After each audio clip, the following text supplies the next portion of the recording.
de Los Olivos y entendemos que se está buscando y se da una recompensa de 130.000 soles. Pero, ¿esto es suficiente? ¿Cuál es la estrategia real para luchar contra la criminalidad en nuestro país? Estamos con el exministro del Interior, Carlos Basombrío. Carlos, ¿cómo estás? Muy buenas noches ante todo. Solo un comentario sobre la favor. Fiscalía. Quizás han debido poner una nota a pie de página. Nosotros lo soltamos en el año 2022 cuando lo habían detenido por el asesinato de un policía. Y eso es un punto clave que tiene que ver con esto. Hay muy buenas cosas que hace la Fiscalía, lo sostengo, pero también hay veces en que tienen responsabilidad en las cosas que ocurren, ¿no? Porque claro, a veces la policía sí captura pues, a los delincuentes, sí captura a los asesinos, pero el Ministerio no Público quiero endosar a la policía y poner como... Pero habría que recordar eso para ser justos con la realidad. Ahora, pero este hecho tiene un montón de aristas, entre ellas el rol de las instituciones, queda claro el rol del Ministerio Público y la policía, pero ha vuelto a poner sobre la mesa el rol del serenazgo y además hemos escuchado en los últimos días pues, a los alcaldes tratando de poner a los serenazgos como que ellos lucharan contra el crimen, cuando esto no es así. Lo que pasa es que cuando hay las campañas, y no de ahora, de hace varios gobiernos, varias campañas electorales atrás, lo que más le demandan a los candidatos en municipios provinciales es seguridad ciudadana. Sí. Eso es lo que más le demandan. Y ahí quien vaya a explicarles, oye, miren, en realidad ese es un trabajo de la policía, nosotros tenemos un rol particular, acotado, no va a ser decisivo, ese, nada, no vas a obtener ningún voto importante. En cambio, el que les diga, mira, yo voy a hacer esto, la policía, todo, vamos a hacer todo, probablemente sea un factor decisivo para elegirlo. El problema es que luego viene, bueno, cumple. Y cuando comienzan a ver la realidad, no pueden cumplir, pues, porque no hay cómo desde los municipios se pueda solucionar el problema de la seguridad ciudadana. Además, porque el problema de la seguridad ciudadana no es un problema que se soluciona, no es una tapa de acequia que se ha caído y le pone la tapa, se solucionó. Esto no. Tú tienes que ir combatiendo la inseguridad ciudadana y el delito e ir ganándoles más batallas de las que pierdes y que poco a poco vaya mejorando. Como es el caso, por ejemplo, de la economía. En la economía no se hace check y dice, ya llegamos. No, nunca se llega. Siempre se va avanzando o retrocediendo. Claro, es un fenómeno que va transformándose con el tiempo. Y que puede empeorar o puedes tú, con políticas inteligentes, perseverantes en el tiempo, conscientes de que del día a la noche no vas a conseguir los resultados, explicándoselo a la población además, ¿no? Porque la población está aterrorizada con buenas razones. Creo que la oleada de delincuencia que estamos viviendo ahora es inédita, porque además de lo que se ve, está todo el fenómeno monstruoso de la extorsión que crece y que tiene que ver sus lados visibles con los sicarios que se enfrentan, se matan en sitios donde está todo el resto de las personas y después cae una bala encima, etcétera, etcétera. Ese fenómeno subterráneo también está creciendo de manera enorme. Pero Carlos, ¿qué es lo que ha hecho? Justo viendo una data del comercio el otro hace unas cuantas semanas, a razón de este crimen que hubo en San Miguel, justamente de bandas extorsivas, y decían que es un mercado que, a ver, puede mover más de 2.000 millones de soles tranquilamente al año o más. ¿Qué es lo que ha hecho que crezca tanto? Nosotros con Ricardo Valdés y Dante Vera, Ricardo que estuvo ayer en tu programa, hemos trabajado un libro sobre economías criminales y en la segunda versión hemos incluido la extorsión justo por eso, porque es una actividad criminal muy rentable, que digamos tiene varias variantes. Empezó como la extorsión en construcción civil a todos los que estaban involucrados, a los trabajadores para conseguir trabajo, a los digamos constructores, etcétera, y eso digamos, se fue extendiendo y de repente comenzó por el control territorial, barrios en los cuales si tú querías poner una bodega me tienes que pagar a fin de mes, o una farmacia, si no, ya sabes cómo... Y hasta los propios mototaxistas al día de hoy, ¿eh? Eso, digamos, está hiperextendido, y muy poca gente habla de eso. ¿Por qué te matan? Es el esquema, las mafias clásicas italianas de la historia. ¿Pero qué permite que un fenómeno como este crezca tanto? Digamos, yo creo que hay un montón de elementos. La informalidad genera espacios más propicios para la actividad delictiva. La corrupción. Por supuesto que la corrupción. No hay ninguna actividad criminal en el esquema de crimen organizado que subsista sin vínculos corruptos con alguien en el Estado. Alguienes, por decirlo así. Llámese policía, llámese fiscalía, llámese poder judicial. Principalmente policía, en determinados temas, por ejemplo, tráfico de terrenos, que es otra variante de todas estas cosas. Alcaldes. Alcaldes, registradores públicos.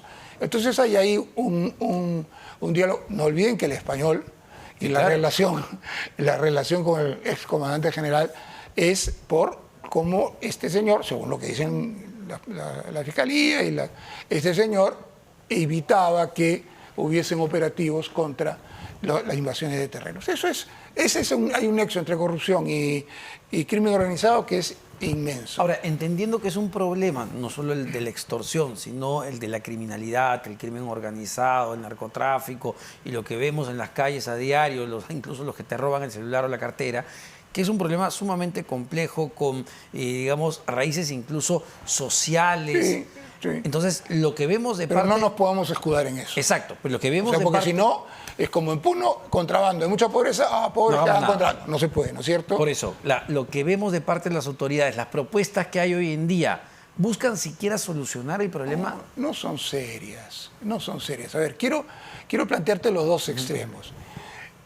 Uno, que mañana salga el ejército de las Fuerzas Armadas a las calles, porque con eso se soluciona. Que es la de siempre, además. Eso se ha pedido 19 veces. 19 veces los militares mismos habían explicado que eso no es función, que ellos no pueden aportar mucho, hasta que Castillo lo sacó, entre comillas. Lo sacó entre comillas. ¿Tuviste militares en las calles?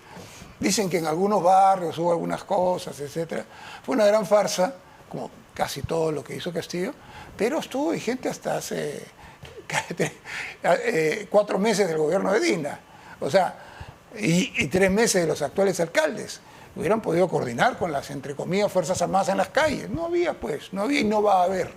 No va a haber, por múltiples razones. Uno, porque no le sobran recursos ni soldados a las Fuerzas Armadas. Esta gente cree que es como que todo es una gaveta y hay 80 soldados, acá ves esta, acá hay tanquetas. Bueno, vengan todas, y las pones en todo Lima, una ciudad de 10 millones de habitantes. Es de una irracionalidad, que si alguien lo comienza a pensar, es ofensivo sostener una solución tan simplista frente a un problema. También es, el Premier que pone soporte para demostrar que también es duro, los muchachos que han sido soldados y que salen, que ya no me acuerdo cómo se llama. Reservistas. Los reservistas van a ser policías, va a haber una promoción de reservistas. Pero no necesitamos soldados, necesitamos policías. Si el Estado tiene los recursos para hacer promociones extraordinarias, adicionales, que forme policías, que no faltan. A ver, y ese es el otro tema, ¿no? Si tanto queremos usar al ejército o si queremos armar a los serenos, uno dice, ok, ¿es porque no hay suficientes policías en las calles? A ver, ese es un tema muy importante, ¿ya? Porque empiezo diciendo que no hay mejor estrategia para enfrentar el crimen de las calles que el patrullaje. Ese es, digamos, no tenemos que inventar nada. El patrullaje, bien hecho, con una capacidad de, digamos, estar presentes inteligentemente, y me refiero inteligentemente ahí a la inteligencia que nos da la tecnología, monitoreados en tiempo real. Nosotros logramos hacer el monitoreo en tiempo real un par de meses, lo logramos poner en práctica antes de que decidiera yo renunciar. Y para que te des una idea, en esos últimos 3 meses se monitoreaba en tiempo real al patrullero. Todavía no se tenía la lógica para hacer una cosa mucho más desarrollada que quisiera explicar después, pero evitaba que las comisarías, que los patrulleros se quedaran estacionados, porque saltaba pues una lucecita roja. El comandante general de entonces, director general de la policía, hoy ministro, se me acerca y me dice, ministro, ¿han devuelto gasolina? Han devuelto gasolina. O sea, lo que quiero decir es el patrullaje, cuando se hace, porque también te pueden patrullar al costado de un negocio X, no quiero poner ningún tipo, que pagaba para que patrullen por ahí. Pero un trabajo bien organizado de ese tipo, con un comando centralizado, había todo un proyecto enorme para hacerlo, el centro de comando que hay en casi todas partes del mundo y en esta ciudad no hay. Y bueno, decidieron pasárselo al Ministerio de Transportes hace 5 años. Ahí está durmiendo, en alguna carpeta oscura. Pero por eso, Carlos, no es un tema de número de policías, es el tema de Es cómo un tema organizan de los policías. Sí, siempre vamos a necesitar más policías, pero poner efectivamente a trabajar correctamente, planificadamente, porque tú tienes que ir definiendo las zonas, las horas, los días de patrullaje en función de la información que vas acumulando de inteligencia, de denuncias, de la experiencia misma de este proyecto. Tienes que tener un grupo de gente diciendo, a ver, vamos a hacer un experimento acá, estas calles de Surco, vamos a meterle un control adicional, súbito, cosas, una inteligencia al servicio de este país. ¿Eso va a acabar con todos los robos? No, pues, nada va a acabar con todos los robos. O sea, si alguien cree que vamos a vivir en un país donde nadie le van a robar el celular, es una fantasía. Pero que roben 4.500 diarios en el país, es algo que se puede reducir con patrullaje. Hay otras cosas que se podían hacer que ya se dejaron de hacer, pero con patrullaje tú puedes reducir eso significativamente porque el ladrón es de ocasión. ¿Y por qué se han dejado de hacer cosas? Y ahí te lo engancho.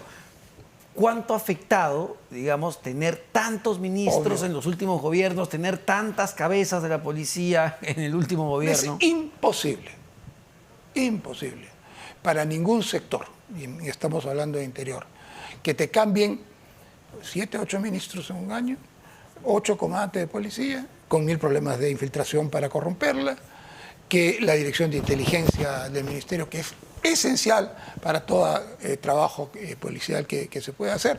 Hay tenido 15 jefes, creo, viceministros 15, no existe forma. Más bien eso lo que ha determinado es hacer retroceder las capacidades de la policía. Por ejemplo, ya era muy bajo, y esto es cifras INEI, no son una encuesta de INEI, que son además muestras de 24.000 hogares, son las mismas con las que se hacen los cálculos de inflación, es la cifra que valen en el Perú. Sí. Hace 2 años, 1 de cada 3 limeños, en este caso, preguntados si había vigilancia de la policía en su barrio, vigilancia, presencia, patrullaje, 1 de cada 3 decía que sí. Ya la cifra es escalofriante, ¿no es cierto? 1 de cada 3. O sea que sentía que sí, no. Ahora es 1 de cada 4. Ahora es 1 de cada 4. Hay menor percepción de vigilancia por parte de la policía. En el mismo periodo o menos periodo han aumentado en Lima 300.000 personas más que han sido víctimas de un delito en ese mismo periodo. Hay una conexión, pues, ¿no es cierto? Hay una conexión. En el caso de los serenazgos, ahí el debate es de otra naturaleza. Yo creo que, bueno, primero, yo apuesto porque tiene que ser la policía, pero soy consciente de los enormes límites y problemas que tiene la policía hoy. No quiero vender fantasía, ¿no? La policía tal como está, tampoco es solución. Los serenazgos. A ver, más allá de la discusión si deben tener armas letales o no letales, incluso en algún momento dije, bueno, sí, pues digamos la realidad se los impone. Y me he puesto a pensar mucho más y digo, estamos yendo a las policías municipales. Si tú le encargas a los serenazgos, el chaleco es protección, eso no tiene nada que ver, pero a la primera de bastos que se enfrenten con un delincuente medianamente ranqueados y el tipo tenga una pistola, los serenos no van a poder hacer nada. Y viene la siguiente discusión. ¿Qué es lo que pasó lamentablemente con este sereno, Luis Manrique, ¿no? Claro. Pero, digamos, acuérdate que los alcaldes necesitan responder. Entonces van a decir, bueno, ya chalecos, pero entonces, si no pueden en esto, vamos a tener unidades de élite que van a piden autorización, usar armas letales. Entonces ya comienzas a entrar a una lógica de policía, porque si tienes armas letales, también tienes que detenernos, ¿verdad? Ya vas pasando los pasos. Si la policía está, digamos, tan golpeada, mayor demanda por policías municipales. Y todo parece maravilloso de que cada distrito tenga su propia policía. Pero hay que hacer la diferencia, ¿no? Una cosa es un sereno y otra cosa es lo que se conoce en otros países como un policía municipal. Digamos, lo vas transformando. Hay policías municipales en lugares de México que tienen 15 efectivos. Digamos, base para construir una... Yo no lo estoy proponiendo, al contrario, me preocupa, por lo que voy a explicar después. Digamos, San Isidro, Miraflores, tienen el número de serenos y los recursos...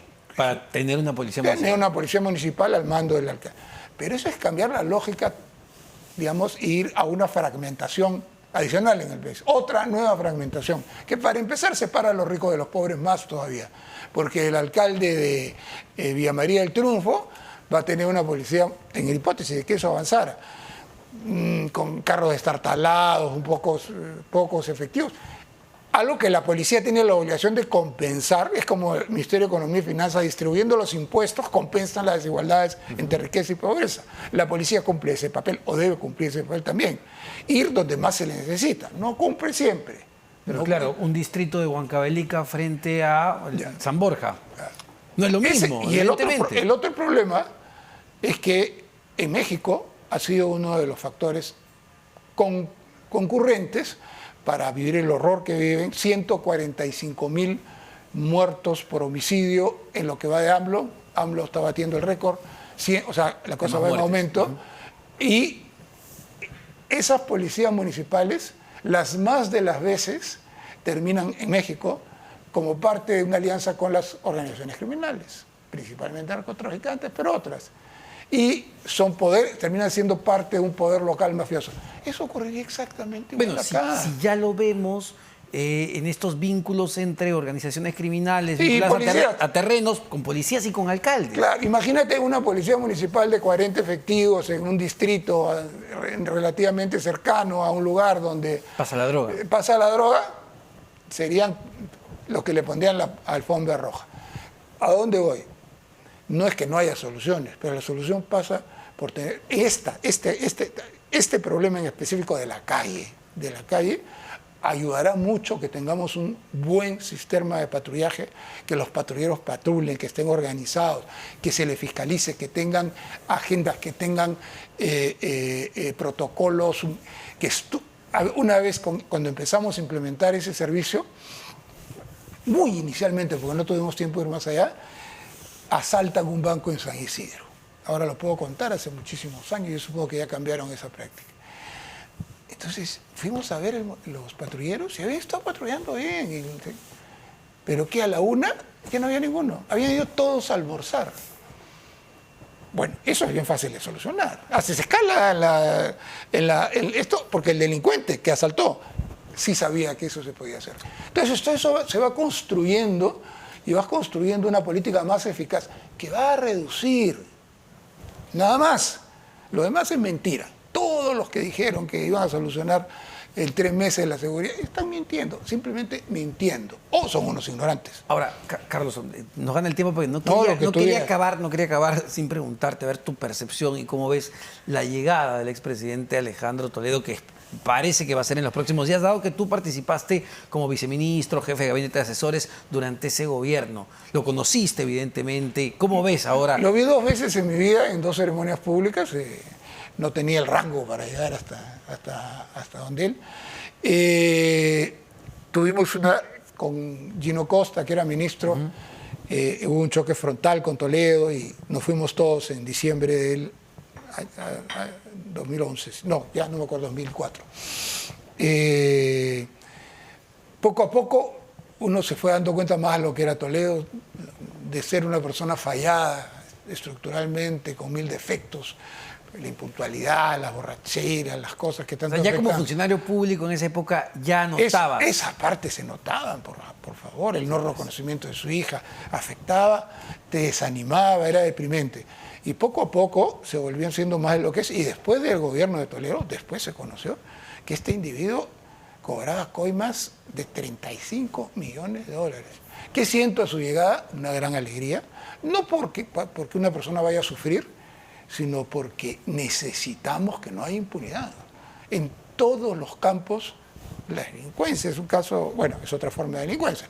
No hay nada que aliente más la delincuencia que la impunidad. Y algo ayudará a los que quieran repetir lo mismo, ver a los 3 presidentes que estén presos en Barbadillo, pagando en un juicio que con todas las instancias y todas las garantías.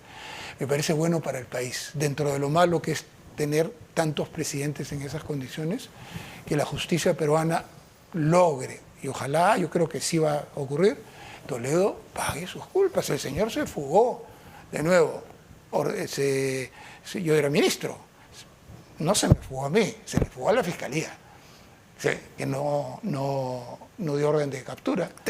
Claro, técnicamente uno diría no se fugó, porque él podía salir no se fugó. libremente del país. No se fugó, lógico, claro. pero ya se sabía que estaba metido.